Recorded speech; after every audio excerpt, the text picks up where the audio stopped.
Hello dear student, welcome. तो cash flow statement, right. तो ये बोर्ड पेपर, यूनिवर्सिटी पेपर का ही सम सॉल्व कर रहा हूँ। तो अभी तुमको एक चीज़ बताने का, राइट। तो कैश फ्लो बेसिकली ना हार्ड सम नहीं रहता है, एकदम इजी रहता है। बच्चे लोग देख के छोड़ देते। तो मैंने 3-4 वीडियो बना दिया, ये नेक्स्ट लेक्चर, ओके। तो एकदम आसान तरीके से तुम्हारे लिए समझा दूंगा, ओके। थोड़ा टाइम जाएगा बट अच्छे से लाइफ टाइम के लिए समझ में आ जाएगा। कैश फ्लो का मतलब क्या करने का, कैश आ रहा है और जा रहा है। आ रहा है तो प्लस करना है, जा रहा है तो माइनस करना, ओके। तो पहले याद कर लो फॉर्मेट क्या है। Cash flow from operating activity, operating मतलब बिजनेस। देन इन्वेस्टिंग है, ओके। इन्वेस्टिंग के बाद फाइनेंसिंग है, increase decrease in cash, opening cash, closing cash, ऐसा कुछ है। ये वर्किंग नोट डिपेंड करता है कैसा बनता है। ऑपरेटिंग में क्या आएगा, नेट प्रॉफिट आएगा।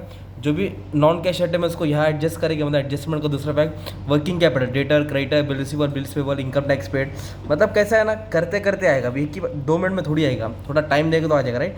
तो सबसे पहले देखो एडजस्टमेंट किस पे, टैक्स पेड है तो इसका एक लेजर खुलेगा। बिल्डिंग बोला, बिल्डिंग के ऊपर एक लेजर खुलेगा, बाकी किस पे एडजस्टमेंट नहीं है। तो अच्छा समय ट्राई करते हैं। तो अभी 2 नाम पढ़ता हूँ, equity share, preference share. Equity share and preference share are financing activity. कौन सी एक्टिविटी होती है, फाइनेंसिंग। तो उसको हम लोग यहाँ लिखा जाएगा।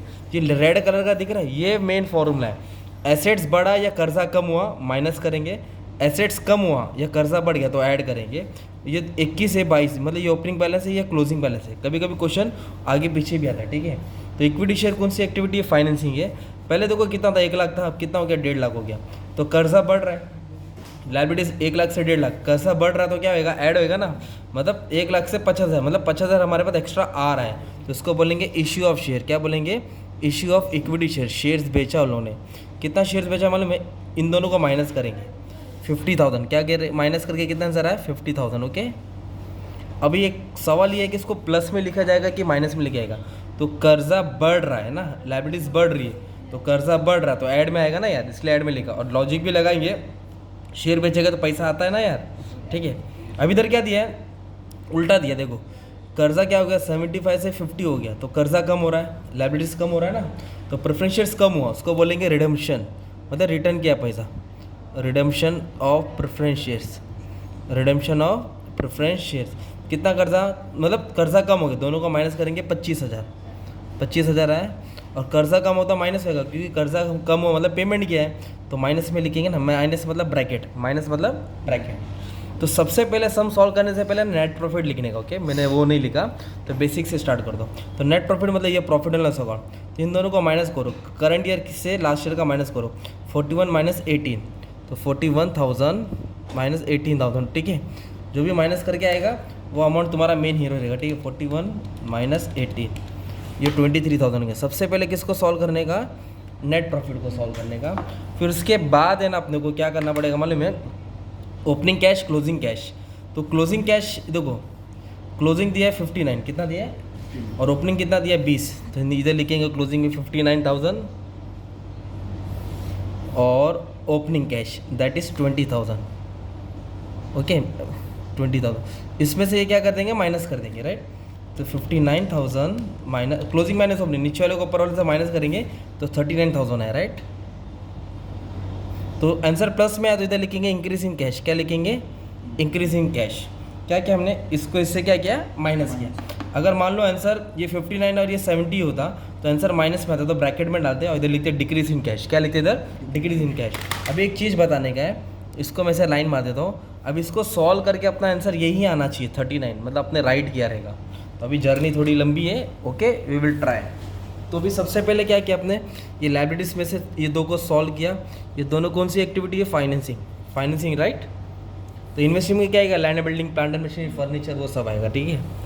हाँ थोड़ा बीमार हूँ तो सर दुख रहा है ना, तो धीरे धीरे अच्छे से ट्राई कर दो। अभी जनरल रिजर्व बोला है, तो जनरल रिजर्व क्या है, नॉन कैश आइटम में आएगा। क्या आएगा, नॉन कैश। तो इधर लिखेंगे transfer of general reserve. Amount कौन सा आएगा, दोनों को माइनस कर दो, 25 और 32, डायरेक्ट पॉजिटिव में लिख दें। 32 में से 25 गया 7,000। और इधर क्या आएगा, गुडविल रिटर्न ऑफ। क्या आने वाला है, गुडविल रिटर्न ऑफ। डेप्रिसिएशन आएगा, ओके। फिर नॉन कैश आइटम आएगा, तो ऐसे आते रहेगा। फिलहाल जनरल रिजर्व को एंट्री पास किया। प्रॉफिट एंड लॉस तो हमने स्टार्टिंग में लिख दिया नेट प्रॉफिट पे। उसके बाद वाला डिबेंचर्स। क्या बोला है, डिबेंचर्स क्या होता है, फाइनेंसिंग एक्टिविटी थी। क्या होता है, तो इधर देखो डैश मारा, मतलब ये 0 था, 0 से कितना हो गया, 50,000 हो गया। तो कर्जा क्या हो गया, बढ़ गया ना यार, लाइबिलिटीज बढ़ गई तुम्हारी। देखो ना 0 था, 0 से 50 हो गया तो कर्जा बढ़ गया। तो इधर लिखेंगे कर्जा बढ़ गया मतलब फ़ायदा हो गया। और डिबेंचर फाइनेंसिंग एक्टिविटी कौन सी है, फाइनेंसिंग, तो इधर लिखेंगे इश्यू ऑफ डिबेंचर, मतलब डिबेंचर तुम लोग ने बेचा है। कितना बेचा है? 50,000, तो उन लोग के पास पैसा आया। कर्जा बढ़ गया तो प्लस करेंगे, सिंपल, ये भी हो गया। अभी इधर देखो दो है, करंट लायबिलिटीज और working creditors of bills paper, तो ये वर्किंग कैपिटल में आएगा। ओके, इधर आएगा। तो क्या क्या दिया है? क्रेडिटर्स, तो क्रेडिटर्स क्या होता है? लायबिलिटी होता है। 32 से 43 हो गया, मतलब कर्जा बढ़ रहा है अपना। ओके, कर्जा क्या हो रहा है अपना? बढ़ रहा है ना। देखो कर्जा बढ़ रहा है, तो कर्जा बढ़ रहा है मतलब क्या करेंगे? ऐड करेंगे। तो इधर क्या करके लिखेंगे? ऐसा करके लिखेंगे, इंक्रीज इन क्रेडिटर्स। ठीक है, तो कितना इंक्रीज हुआ? दोनों को माइनस करना पड़ेगा, राइट। 32 और 42, 43 माइनस 32, 11,000 बढ़ गया ना। 11,000 बढ़ तो गया, इधर लिख दिया इंक्रीज इन क्रेडिटर्स। चलो अंदर कॉलम में लिख देता हूँ, क्या बढ़ा? कर्जा बढ़ा, तो कर्जा बढ़ा तो किस में आएगा? प्लस में आएगा।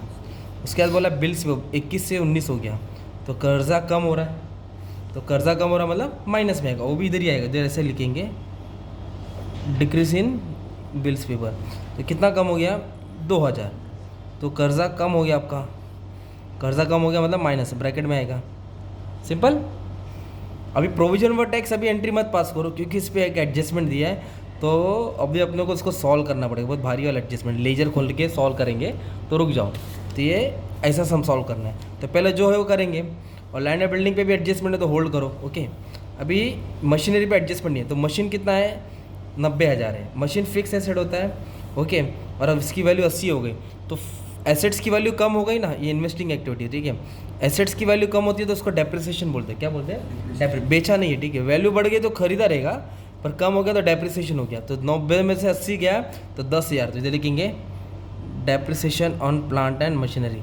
कितना डेप्रिसिएशन हो गया मालूम है? इसको माइनस करके आया 10,000, 10,000 का डेप्रिसिएशन हो गया, मतलब एसेट्स की वैल्यू कम हो गई। अगर बढ़ गई रही थी तो हम लोग परचेस में डालते। ठीक है, गुडविल है, गुडविल को रिटर्न ऑफ करने के हम लोग ने बोला था ना, तो गुडविल कितना है? 15 से 10, तो 10,000 को राइट ऑफ करेंगे, कम कर देंगे। 15 में से 10 गया तो 5,000 राइट ऑफ हो जाएगा। ठीक है, 5,000 कम कर देंगे। और किस में कम करने का? नॉन कैश में। डेप्रिसिएशन, गुडविल, जनरल रिजर्व, है ना, लॉस जो भी हुआ, डिविडेंड पेड, इंटरमीडिएट डिविडेंड्स, जो भी एडजस्टमेंट का सेकंड इफेक्ट ये आ जाएगा। तो ये क्या था अपना मालूम है क्या? गुडविल था। अभी डेटर्स और स्टॉक और ये सब करंट एसेट्स होता है ना, मतलब वर्किंग कैपिटल में आएगा। किधर आएगा? वर्किंग कैपिटल में। डेटर्स कितना है? 42 से 35, तो ये एसेट्स तुम्हारा कम हो रहा है। देखो एसेट्स क्या हो रहा है? कम। तो एसेट्स कम हो रहा है मतलब क्या हो गया तुम्हारा मालूम है क्या? ऐड करेंगे, एसेट्स कम हो रहा है तो क्या करके लिखेंगे? Increase in debtors. कितना अमाउंट है इंक्रीज इन डेटर्स में? इन दोनों को माइनस करेंगे ना, तो 7,000 आया। और मैं प्लस में क्यों लिखूंगा? क्योंकि मेरा एसेट्स क्या हो रहा है? कम हो रहा है। देखो ना 42 से 35 हो, मतलब मेरा एसेट्स कम हो, इसके लिए मैं क्या करूँगा? ऐड करूँगा। नेक्स्ट बोला है स्टॉक, 29 से 61 हो गया, तो स्टॉक बढ़ रहा है। देखो एसेट्स क्या हो रहा है? बढ़ रहा है। इधर लिखेंगे डेटर्स कम होता है, इधर डिक्रीज लिखना चाहिए, मैंने इंक्रीज लिख दिया था, सॉरी। अभी नेक्स्ट क्या बोला है? डेटर्स। डेटर्स तो हो गया स्टॉक, स्टॉक इंक्रीज हो रहा है, इधर लिखेंगे इंक्रीज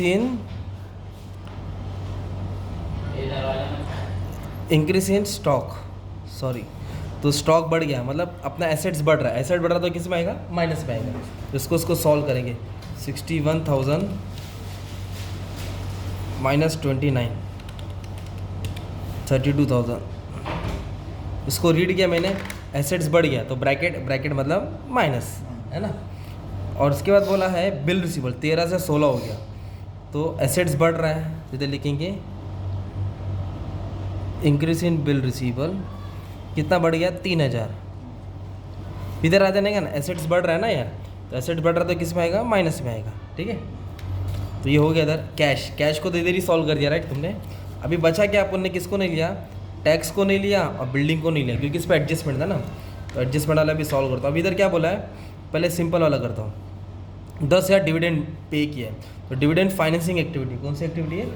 तो इधर आएगा डिविडेंड पेड। क्या लिखेंगे? Dividend paid. कितना डिविडेंड दिया भाई? 10,000, तो 10,000 डिविडेंड है, पे किया तो पैसा जा रहा है, ऑब्वियसली ब्रैकेट में आएगा ना यार। और दूसरा पे किधर डालने का? नॉन कैश में। किधर डालेंगे? दूसरा नॉन कैश में, इधर लिखेंगे डिविडेंड पेड क्या करके लिखेंगे, डिविडेंड पेड कितना पेड गया 10 है, इधर नॉर्मली लिख देने का, ठीक है, इधर प्लस माइनस नहीं आएगा, डायरेक्ट लिख देना। प्रॉफिट रहेगा तो ब्रैकेट में आएगा। तो ये कौन सा एडजस्टमेंट किया अपन ने, थर्ड किया। अभी सेकंड करता हूँ, additional building, extra building 80,000 was purchase, मतलब खरीदा उन्होंने, एक्स्ट्रा बिल्डिंग उन्होंने क्या किया, खरीदा है। तो पहले बिल्डिंग का अपन क्या करेंगे, अकाउंट बनाएंगे। तो बिल्डिंग एसेट होता है, बिल्डिंग क्या होता है, एसेट। तो एसेट का opening balance, closing, opening closing, और कर्जा रहेगा तो ऐसा आएगा, एसेट रहेगा तो ऐसा आएगा, है ना। तो बिल्डिंग का ओपनिंग बैलेंस कितना है 80, क्लोजिंग 1.5 लाख। तो इधर 80 लिखने का ऐसा, इधर 1.5 लाख लिखने का। और इधर डेबिट में क्या आएगा, परचेस आएगा, क्रेडिट में सेल आएगा, डेबिट में प्रॉफिट आएगा, क्रेडिट में लॉस आएगा और डेप्रिसिएशन आएगा, ठीक है। तो अभी इधर क्या बोला है, एडिशनल बिल्डिंग 80,000 परचेस, परचेस मतलब खरीदा है, खरीदा बोले तो डेबिट में आएगा ना, इधर लिखने का टू बैंक, क्योंकि पैसा जाता है ना। कितने का खरीदा बिल्डिंग, 80,000, तो इधर लिख दिया 80,000, और कुछ नहीं दिया है तो छोड़ दिया मैंने, है ना। अब इसको बैलेंस करेंगे तो 80 और 80 1,60,000 होता है ना, 80 और 80 1,60,000, डेबिट ज़्यादा है तो इसको माइनस करें तो 10,000 का गैप है। कितने का गैप है, 10,000। तो एज्यूम करेंगे कि ये डेप्रिसिएशन है, बेचा नहीं है, क्या है ये, डेप्रिसिएशन है। ओपनिंग क्लोजिंग दिया था 80,000 का खरीदा, तो 10,000 का क्या मिला अपने को, डेप्रिसिएशन मिला। इधर आपको लिखना पड़ेगा, तो डेप्रिसिएशन तो इधर आएगा, ऐसा लिखेंगे, depreciation on land and building कितना आया, 10,000, सिंपल। और उन्होंने क्या किया, बिल्डिंग को खरीदा है, तो खरीदा है तो बिल्डिंग कौन सी एक्टिविटी होती है, इन्वेस्टिंग एक्टिविटी। तो इधर लिखेंगे purchase of building. Upon cash flow कर रहे हैं तो खरीदेगा तो पैसा जा रहा है, तो जा रहा बोले तो ब्रैकेट में आएगा, सिंपल। बेचा रहे तो पैसा आता तो विदाउट ब्रैकेट आता ना। तो एडजस्टमेंट था सेकंड। अब फर्स्ट वाला बहुत मेन है। तो टैक्स का कैसा होता है, टैक्स लायबिलिटी होती है। टैक्स क्या होता है, इसलिए उसका बैलेंस क्रेडिट में आएगा। तो ओपनिंग बैलेंस कितना दिया, 18,000, और ओपनिंग 18, क्लोजिंग 26, ओपनिंग 18 है, क्लोजिंग 26 है। इधर क्या बोला है, टैक्स पेड बोला है, देखो पेड, कभी पेड आता है कभी प्रोविजन आता है, राइट। पेड बोला था डेबिट में लिखने का, प्रोविजन बोला था क्रेडिट में, पेड प्रोविजन। तो इधर लिखेंगे पेड मतलब टू बैंक, बैंक मतलब पेड किया, ठीक है, रोकड़ा दिया। कितना टैक्स पेड किया था, 24,000। कितना टैक्स पे किया था, 24,000। अब इसको बैलेंस करेंगे, सॉल्व करेंगे, 26 और 24, तो ये हो जाएगा 50,000, ये 50,000, 50 में से 18 किया तो 32,000 है, ठीक है। तो ये 32,000 क्रेडिट में है, तो इधर लिखेंगे प्रॉफिट एंड लॉस, क्या लिखेंगे, प्रोविजन। क्या लिखने का पड़ेगा, प्रोविजन। तो ये पेड होता है और ये प्रोविजन होता है। तो जो भी पेड होता है ना, पेड वो यहाँ आता है, इनकम टैक्स पेड में आता है, ओके। जो अपना business cash flow operating activity, जो भी इनकम टैक्स पेड रहेगा वो यहाँ आएगा। तो ये डेबिट वाला पेड है ना, तो 24,000 यहाँ लिखेंगे, ओके। एक इफेक्ट तो इधर आ गया, पेड डायरेक्ट दिया था ना क्वेश्चन में, और ये सॉल्व करके प्रोविजन आया तो उसको यहाँ लिखना पड़ेगा, प्रोविजन फॉर टैक्स। एडजस्टमेंट का दूसरा इफेक्ट, प्रोविजन फॉर टैक्स। कितना टैक्स, 32,000। कितना टैक्स था, 32। अगर मान लो ये एडजस्टमेंट रहता ही नहीं, ये एडजस्टमेंट नहीं रहता ना, तो ये वाला पेड होता, ये होता प्रोविजन। तो ये 18,000 डायरेक्ट इधर लिखते हैं और 26,000 डायरेक्ट यहाँ लिखते हैं, अगर ये एडजस्टमेंट नहीं रहता तो। ये अपन ने सब एडजस्टमेंट सॉल्व कर दिया, मशीनरी, बिल्डिंग किया, गुडविल, डेटर्स, हाँ चेक करने का, क्योंकि छूटेगा तो आंसर नहीं आएगा ना। अब इसको हमें टैली करना है, सॉल्व करना है, तो ट्राई करते हैं। देखो आंसर राइट आता है कि रॉन्ग आता है, रॉन्ग आए तो एडजस्ट कर लेना, ठीक है। इतना किया, पोस्टिंग तो मिल जाएगा, मार्क्स तो मिल जाएगा, पास तो हो जाएगा ना यार। Okay, I am trying my best level. 10 ये 74 है। इसको और इसको क्या कर देंगे, ऐड कर देंगे। इसको नेट प्रॉफिट को एडजस्ट फ्रॉम नाउ कैश को क्या कर देंगे, ऐड कर देंगे। ये 97 है, थोड़ा टोटल पे ध्यान देना भाई। ये 11,000 है, प्लस किया, 2,000 माइनस है, फिर 7,000 प्लस है, फिर 32,000 माइनस है, फिर 3,000 माइनस है। तो आंसर है 19,000 माइनस में है। देखो 19,000 माइनस में है, तो मैं ऐसे लाइन मार दूंगा, इधर लिख दूंगा 19,000 ब्रैकेट में, है ना। अभी ये 97 निकालूंगा, 97, इसमें तो ये दोनों माइनस करूँगा, एडजस्ट वर्किंग कैपिटल और इनकम टैक्स। तो 97 से 19,000 भी माइनस होएगा, 24,000 भी माइनस होएगा, तो ये 54,000 आया। कौन सी एक्टिविटीज़ है हमारे, 54,000 तुम्हारा ऑपरेटिंग एक्टिविटीज़ है। कौन सा एक्टिविटीज़ है, ऑपरेटिंग। और इन्वेस्टिंग में एक ही था, बिल्डिंग, वो भी माइनस में, तो ये भी अमाउंट बाहर डाल देता हूँ, 80,000 किधर डाल देता हूँ बाहर। ये ब्रैकेट था इसके लिए ब्रैकेट में डाल दिया, ठीक है। और एक एक्टिविटी कौन सी होती है, financing, equity share preference share, तो इसको सॉल्व करना पड़ेगा। 50 ऐड करूँगा, 25 माइनस करूँगा, फिर 50 ऐड करूँगा, फिर 10 माइनस करूँगा, तो यह 40,000, ठीक है। यह 40,000 प्लस में है। तो कौन सी एक्टिविटी हो गई, फाइनेंसिंग एक्टिविटी। अब मैं क्या बोल रहा हूँ जरा ध्यान सुनो, देखो ये cash flow from operating activity, थोड़ा ऊपर रख लेता हूँ, ये देखो, ठीक है। अभी इसको और इसको, ये तीनों को सॉल्व करके ये आंसर आना चाहिए 39, मतलब अपन जीत गए, नहीं तो गलत हुआ रहेगा। गलत ही लग रहा है क्योंकि बैलेंस मैच नहीं हो रहा है। 854 माइनस 80 और प्लस 40 तो आंसर आया 14, आंसर आना चाहिए था 39 और मेरा 14 आ रहा, मतलब मेरा कुछ मिस्टेक किया है तो आउट ऑफ नहीं मिलेगा, ठीक है। तो मिस्टेक क्या है एक बार चेक कर ले तो, ठीक है। क्या है 7,000, क्या मिस्टेक किया है भाई, 5,000 गुडविल का था, चलो ट्राई कर दो। 10,000 मशीनरी का डेप्रिसिएशन था, 10,000 डिविडेंड दिया था, 10,000 लैंड एंड बिल्डिंग का था, और प्रोविजन फॉर टैक्स 32 74, और ये क्या किया इधर, प्रॉफिट एंड लॉस 41 माइनस 18,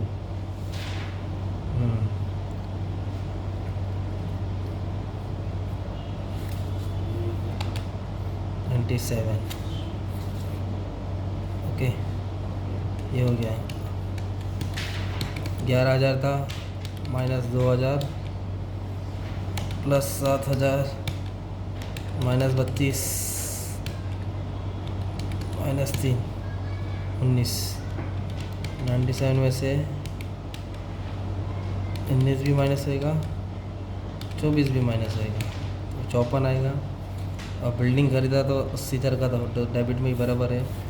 इधर शेयर्स बेचा 50 था, 25 था, डिबेंचर कितना था अपना 50 आया, डिविडेंड गया 50 1 लाख, 1 लाख में से गया, हाँ इधर मिस्टेक हुआ, वापस है 50 माइनस 25 प्लस 50 माइनस 10, ये 65 आया भाई, ये गलत लिखा था, ठीक है।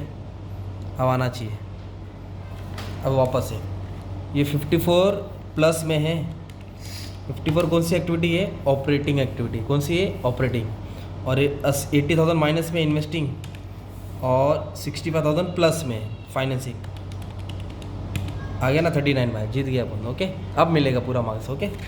ये तुम्हारा सम था, ठीक है। तो ऐसा तुमको सम ट्राई करने का, अच्छे से सॉल्व करने का है। चलो थैंक यू वेरी मच, और इसका स्क्रीनशॉट ले लो, ठीक है।